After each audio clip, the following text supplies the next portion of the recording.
Moreno, você acredita em algum ataque direto contra o Irã a curto e médio prazo, nos moldes do Iraque, por exemplo? É o que tenta se construir, Moreno. Porque você lembra de 91, você lembra de 2003, você lembra de 2011 contra a Líbia? Os processos, inclusive, de exacerbação do discurso, de transferência de tropas, eles vão se dando de forma gradativa. Os Estados Unidos estão falando, olha, os grupos pró-iranianos não param de nos atacar na Síria e no Iraque, nós vamos reagir. Aí eles vão lá e atacam Abu Kamal na Síria, com Caim no Iraque. Essa é uma rota que eles querem fechar. Eles querem fechar por quê? Porque o Irã chega de caminhão em Beirute. Eles querem fechar de todo jeito. Então eles vão criar caso para fechar. Tá?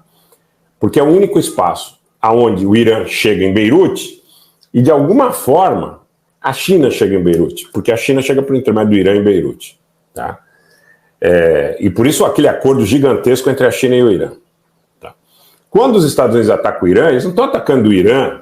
Gente, vamos ouvir isso aqui com carinho. Eles não estão atacando o Irã porque a menina usa chador, não usa chador, porque usa mini saia, porque vai no banheiro unissex, ou porque não vai no banheiro unissex, ou porque é woke, ou porque deixa de ser woke, é massari, é grana. Não entrem nesse papo furado que os Estados Unidos estão fazendo uma guerra cultural contra o Irã, que é uma guerra ideológica.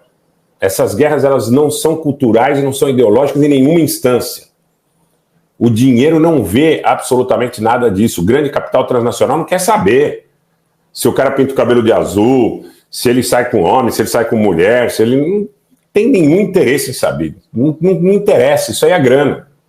A guerra, então, agora, em última instância, os Estados Unidos vão atacar o Irã? Eles estão medindo, eles estão sopesando o custo, a consequência. O Irã lançará certamente uma quantidade enorme de mísseis contra Israel, pode atingir o reator nuclear de Dimona, pode causar uma catástrofe. Agora, eles estão procurando um momento para achar uma janela de oportunidade e atacar o Irã. Por quê? Porque eles querem destruir o regime dos ayatolás? Negativo, porque eles querem implementar um regime que seja subserviente aos interesses dos grupos que eles defendem, aonde eles possam, de alguma forma, dizer para os chineses, aqui vocês não vão passar. Vocês não vão estar no Irã, vocês não vão estar no Iraque, vocês não vão estar na Síria, vocês não vão estar no Mediterrâneo. Então o objetivo é esse. Né? Exatamente, é a questão da pecúnia. Tá?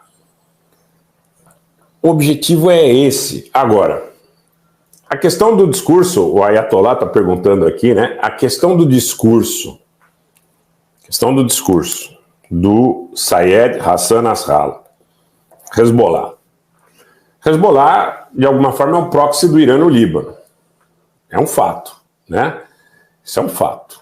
O Irã, de alguma forma, é o aliado mais importante da China no Oriente Médio.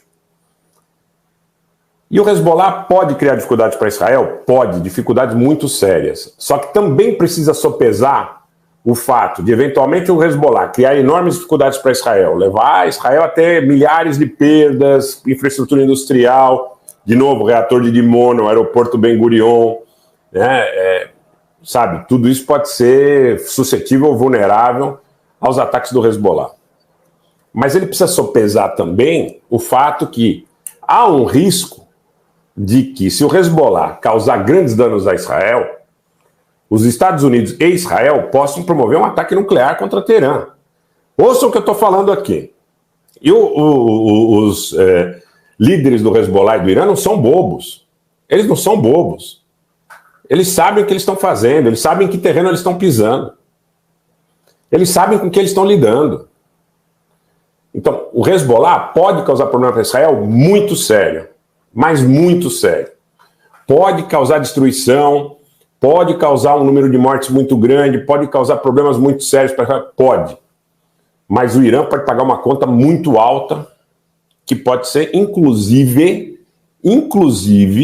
né, um ataque nuclear contra Teherã. O Irã e os Estados Unidos, Marco Antônio, boa noite, seja bem-vindo. Na época do Shah Reza Pahlavi tinham boas relações, inclusive, os Estados Unidos forneceram aviação de guerra para o Irã, naquela ocasião. O grande ponto, inclusive a questão do programa nuclear iraniano, é que vocês entendam o seguinte: hoje, 31 de outubro de 2023, o Irã não tem armas nucleares. Tem uma fátua do Ayatollah Khamenei que proíbe a construção de armas nucleares. Essa fátua pode ser revertida, né, se houver uma ameaça iminente à soberania iraniana. Mas será que eles terão tempo hábil de construir? Não sei. Não sei. Eu acho, Janaína, boa noite, seja bem-vinda, que os iranianos, na realidade, eles estão sopesando essa situação, estão avaliando, eles não são suicidas.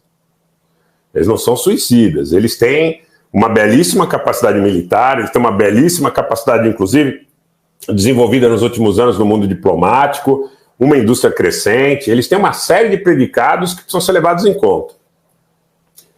Agora, a questão é, vamos para o tudo ou nada ou não? Né?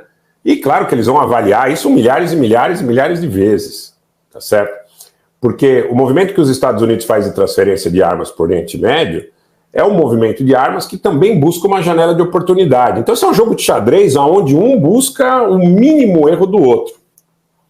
O que eu não queria que vocês fossem ludibriados no sentido de acreditarem que o Egito e a Arábia Saudita vão defender os palestinos, que a Turquia vai defender os palestinos, porque não vai.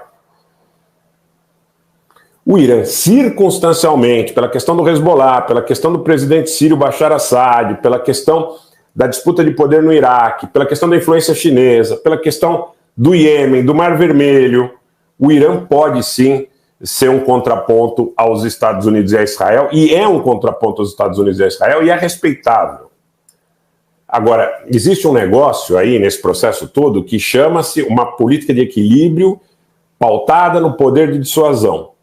O que é o poder de dissuasão? Olha, eu não vou mexer com a Gabriela, não vou mexer com o René, não vou mexer com o Vanderlei, porque eu sei que por mais que eu possa feri-los, a resposta que eles me darão também me ferirá de forma contundente. Então esse é o chamado equilíbrio do terror. É a resposta dissuasória, que vai em linha com a ideia de que se todos estiverem bem armados não vai haver guerra. Se os palestinos tivessem um poder dissuasório que não permitisse que Israel bombardeasse o campo de refugiados de Jabalia, matando centenas de pessoas como fez hoje, Israel não faria. Israel não faria. Então, quando você tem alguma vulnerabilidade, material, você convida seu adversário para praticar violência contra você. Você convida... Por que mal comparando, tá? Não vamos interpretar mal. Mas por que muitas vezes você está no farol e com a janela aberta, o sujeito chega na tua janela, se você está com o carro blindado, o cara não chega. Porque ele sabe que você pode atropelar ele. Tá certo? A história do poder dissuasório é mais ou menos assim.